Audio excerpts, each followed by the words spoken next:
Hello everyone, welcome to today's tutorial on the poem La Belle Dame sans Merci by John Keats, which is a beautiful poem about a fairy who condemns a knight after seducing him with her singing and alluring looks. The poem describes the short encounter between a knight and a fairy lady. The title of the poem is interesting as it isn't Keats's own invention. He adopted the title of Alain Chartier's French courtly poem La Belle Dame sans Merci. In French, the phrase means a beautiful lady without mercy. It seems that Keats went with the French spelling of the word. You may wish to pause this video at certain points to take note of some of the annotations I've made on the poem. La Belle Dame sans Merci is a ballad from the Romantic period. It was part of a literary movement that had arisen to counter the theories of the Age of Enlightenment, to bring back imagination, beauty, and art to a culture that had become science-based, theoretical, and realist. Romantic writers saw the violence of the French Revolution as proof of the failure of science and reason, and the suffocation of the human spirit. The first three stanzas introduce the unidentified speaker and the knight. The speaker comes across the knight wandering around in the dead of winter, when the sedge has withered from the lake slash and no birds sing. In this way, Keats depicts a barren and bleak landscape. The knight responds to the speaker, telling him how he met a lady in the meadows who was full beautiful, a fairy's child. Here Keats's language sweetens. The first three stanzas were bitter and devoid of emotion, but the introduction of the lady in the meads produces softness in the language of the knight. He reminisces on the lady's beauty and her apparent innocence, her long hair, light feet and wild eyes, and on her otherworldliness as well. Moreover, he describes his sweet memories of the lady, feeding each other, giving her presents, travelling with her and being together. Towards the end, the lady weeps, for she knows that they cannot be together as she is a fairy and he is a mortal. She lulls him to sleep, out of which he does not immediately wake. In his dream, the knight sees pale people like kings, princes, and warriors. They tell him that he has been enthralled by the woman without mercy. He wakes up from the nightmare alone on the cold hillside and tells the persona that is why he stays there, wandering, looking for the lady.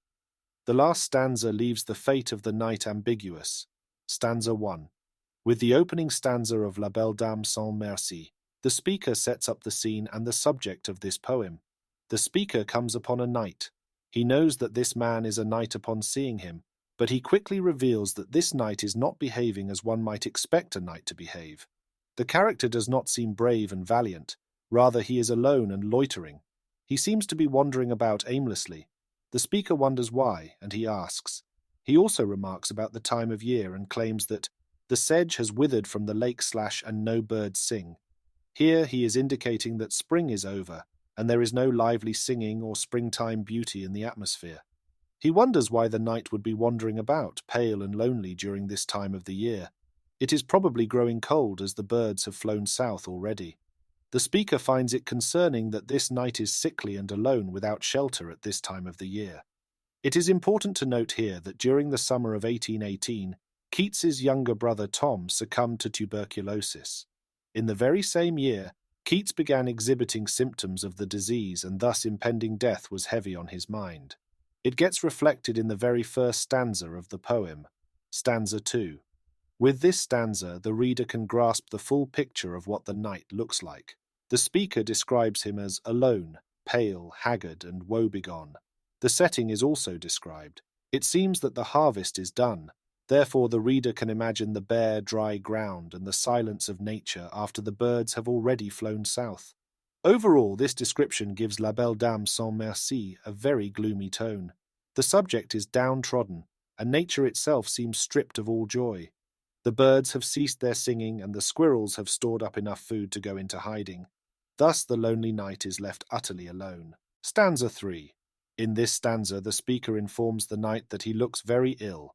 He tells him that his face is as pale as a lily, and that his face looks moist with sweat as if he had a fever. All of his colours are fading quickly from his cheeks. It appears the speaker is very concerned about the knight's health. He speaks to the knight to make sure he is aware of how ill he is. In the following stanza, the knight answers him. Stanza 4. The speaker is now the knight as he gives answers to the concerns of the first speaker. He tells him of a lady that he met and describes her long hair and her light step. Her eyes were wild. It is clear from this stanza that the knight fell in love at the first sight of this lady he describes. He describes her as not quite human. The knight doesn't refer to her as fully fairy, but he does call her a fairy's child, which gives the reader the impression that she is at least half fairy. Stanza 5. In this stanza, the knight describes his relationship with this lady. It appears that he won her heart. He made her a garland of flowers for her head.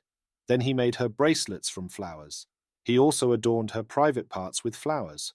This is implied when he says that he put flowers on her fragrant zone. Then the knight implies that he made love to this woman. He says that she looked at him as she did love, and that she made a sweet moan. This implies that the two were intimate with one another. Stanza 6. The sixth stanza can be read as an extension of the previous stanza, where the lady riding the knight's stallion is an extended metaphor for their continued sexual relations. On the other hand, it could be read literally. In this case, the knight would have placed her on his horse and watched her ride all day long while she sang. In either case, the knight is so entirely absorbed with this woman that he sees and hears nothing else. He is devoted to her the entire day long. Stanza 7. This stanza continues to describe the fairy woman's supernatural qualities. She feeds him sweet roots, wild honey, and manna. The roots of relish sweet refers to her human qualities, but the manna and the wild honey are symbolic of her supernatural qualities. In the Jewish religion, it is told that God fed the Israelites bread from heaven called manna. This same God promised the Israelites a land flowing with milk and honey.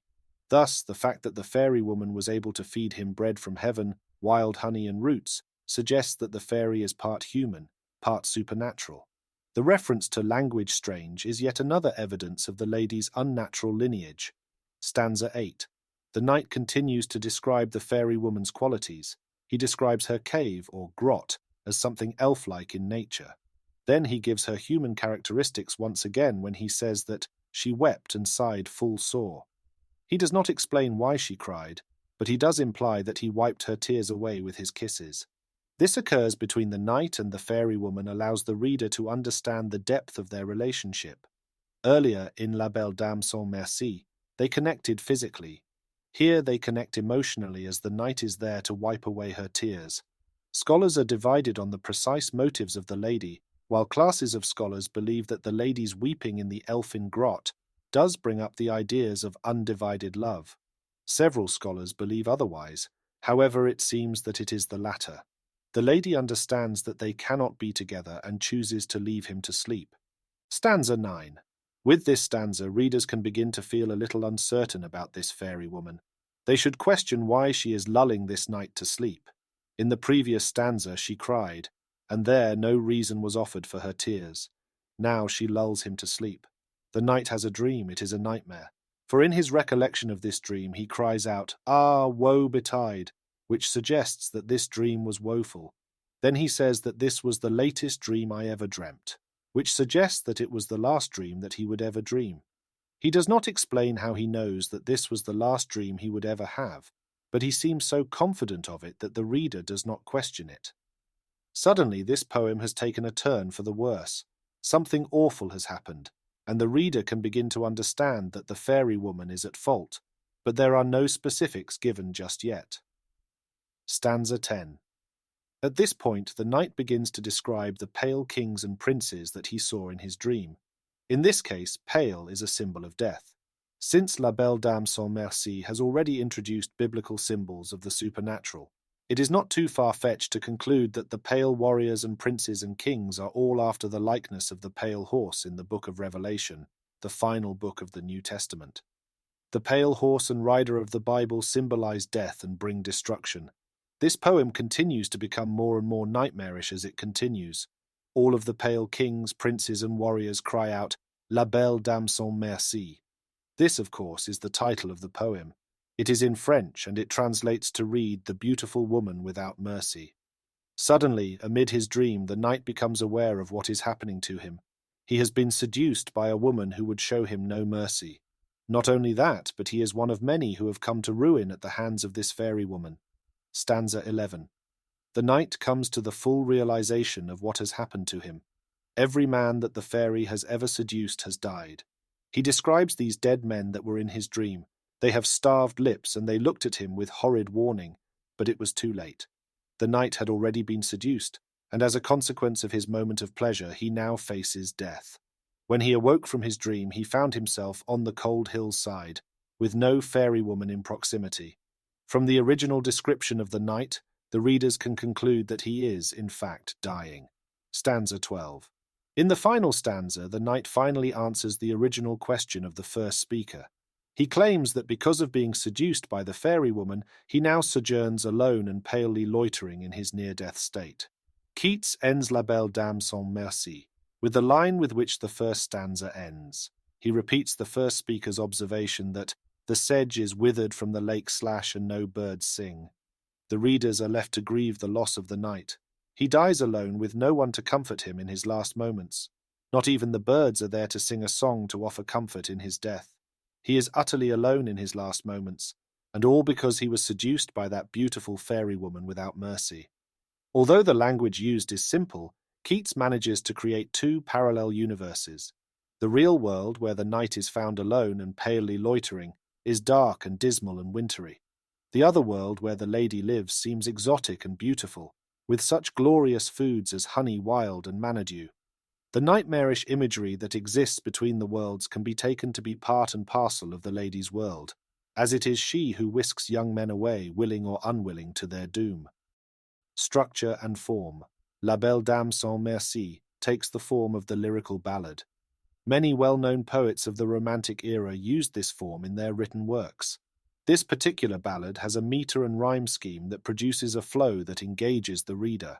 The poem is written in iambic tetrameter, which simply means that the stress falls on 4 words per line. The effect of this scheme is that it flows like a song, smoothly and with rhythm. Thus, it is called a lyrical ballad. The rhyme and rhythm are all designed to lure the reader in, just as the knight in the poem was lured in by the beautiful fairy woman. Keats wrote this in an outdated form of poetry that capitalizes on simple language and imagery to bring across its story. By utilizing the ballad form, it lends the poem an air of timelessness and an almost novelistic approach to imagery. Even the story itself is evocative of the ballad tradition. Ballads were used as entertainment, and their length was supposed to keep listeners engaged, as the ballad was a form of oral poetry. I hope this video has provided you with a better understanding of the poem, its key themes and ideas, as well as some of the language and structural features. If you have found this video to be useful, please like and comment and perhaps share with your friends. Please also subscribe for similar content. See you in the next one.